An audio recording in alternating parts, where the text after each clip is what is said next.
нас, как всегда, субботник. Люди трудятся. По-моему, собирается дождь. Очень жарко. Вчера душно было. Тут тракторист убирает траву. И здесь все быстро выросло, видите?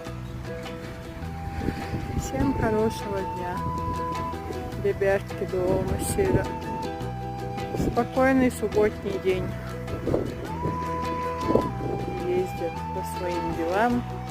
Кто домой, кто на работу. Как всегда, и камазисты. Жизнь продолжается. А завтра уже наступает лето. Представляете, как быстро пролетела